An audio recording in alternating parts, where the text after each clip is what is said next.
Bonjour, moi c'est Léna et bienvenue sur ma chaîne. C'est parti pour un deuxième vlog sur mon petit séjour en Italie.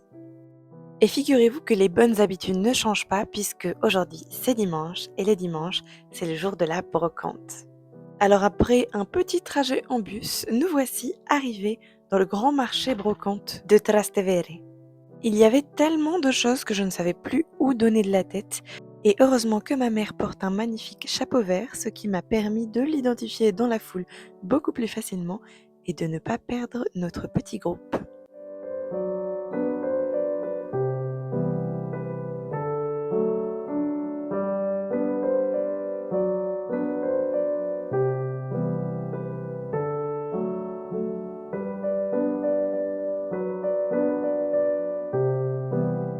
J'ai trouvé le Graal pour moi qui crée des bijoux à partir d'éléments chinés, puisqu'il y avait tout un stand où il y avait de nombreuses guirlandes de perles en céramique et également de perles en verre. Ils vendaient aussi des chaînettes à maillons et des chaînettes plus ou moins intéressantes et longues qui étaient tout en acier inoxydable. Enfin, du moins, c'est ce qui m'a été expliqué en italien. Et j'ai acheté quelques petites choses que j'espère pouvoir réutiliser très bientôt et mettre en vente sur mon site web.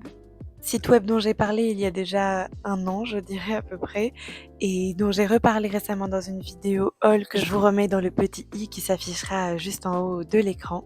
Et j'ai vraiment hâte de vous faire un haul de toutes mes trouvailles dans cette grande brocante slash marché, puisqu'il n'y avait pas que des brocanteurs. Mais toute cette partie côté antiquité, j'ai adoré. J'ai trouvé une flûte traversière de la même marque que celle que j'avais quand j'étais plus jeune et que j'ai d'ailleurs toujours en réalité. Et j'ai beaucoup aimé l'ambiance générale, même si au bout d'un moment, on commence à saturer et il faut y aller. Et en partant, j'ai vu ces deux magnifiques robes de bal, dont une qui est plutôt une robe de mariée qu'une robe de bal.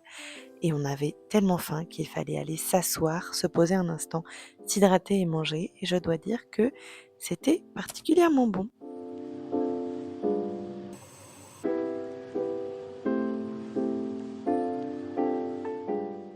Nous sommes allés visiter une église, oui, une énième église, puisque de toute façon, on est quand même dans le pays du catholicisme, où entre autres se trouve un pays très important pour ce mouvement de pensée religieuse, c'est-à-dire le Vatican. J'étais plutôt impressionnée par le plafond, par l'entièreté en fait de la fresque murale qu'on avait là, complètement recouverte de feuilles d'or. On est vraiment dans un quartier assez particulier de Rome, Trastevere donc, et je dois dire qu'il y a des petites touches architecturales, médiévales, qui sont visibles au travers de différentes demeures, et même certaines fondations qui sont encore apparentes.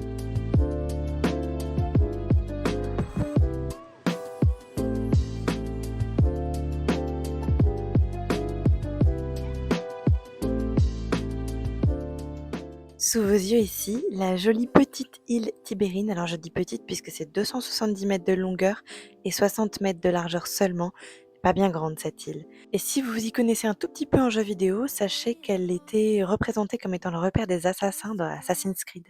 Deux ponts traversés et quelques pas plus loin, nous voici dans ce très beau lieu en ruine, mais des ruines qui tiennent toujours très bien sur leurs pieds et qui sont même habitées, puisque le bâtiment que vous avez vu qui était sur la droite de l'écran tout à l'heure, eh bien c'est un bâtiment qui abrite aujourd'hui des gens qui sont des particuliers comme vous et moi et qui ont la chance d'habiter dans des monuments à l'histoire complexe, longue et à l'esthétique de cette histoire marquée dans ces murs.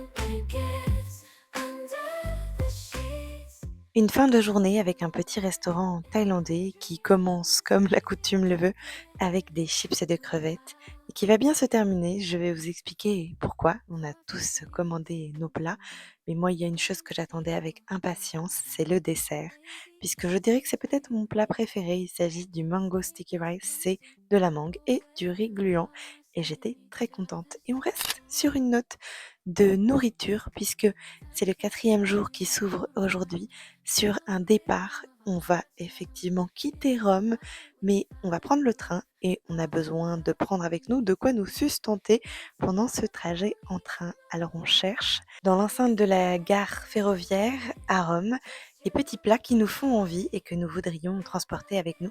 Et ça n'est pas ce qui manque puisqu'il y a beaucoup de choses qui nous font envie. mais on a fini par décider de tester, eh bien, vous allez voir, puisque j'ai mangé tout ça pendant mon trajet.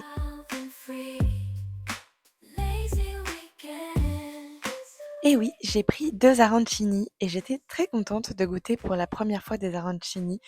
Mais je savais très bien que 2 arancini n'allaient pas suffire pour, caler mon ventre, pour ne plus avoir faim.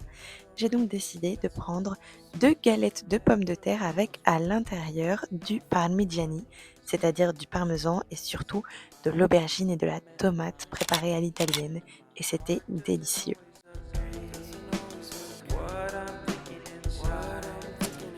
Ça y est, on est arrivé devant la mythique Piazza del Duomo. Je dois dire que j'étais particulièrement contente, toute excitée d'arriver.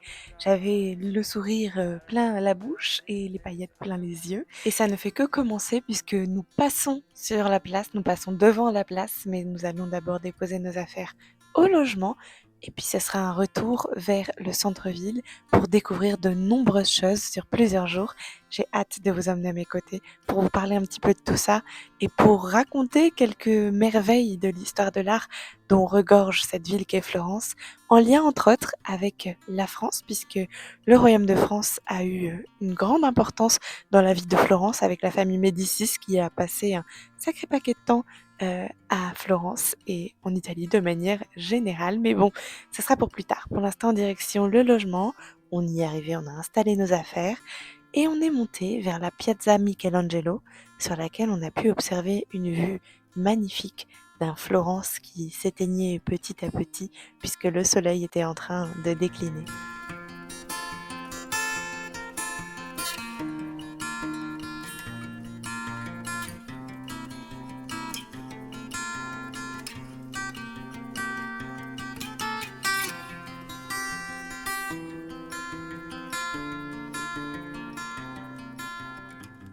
Au loin, la Santa Maria del Fiore avec son fameux Duomo. Et même si j'avais déjà très envie d'y retourner, il fallait attendre le lendemain. Nous sommes redescendus dans les jardins, avons croisé de jolis petits poissons aux différentes teintes de rouge et d'orangé, et aussi quelques photographes qui, pendant cette belle golden hour, profitaient de pouvoir prendre en photo Florence, qui était encore assez calme, je trouve. Il n'y avait pas autant de touristes que ce que j'aurais pensé, même si tout de même, il y avait du monde. Et pour bien finir la journée, j'ai croisé 2 petits chiens saucisses à courtes pattes qui m'ont fait de jolis sourires et sont repartis avec leur maître. Merci d'avoir regardé, on se retrouve bientôt.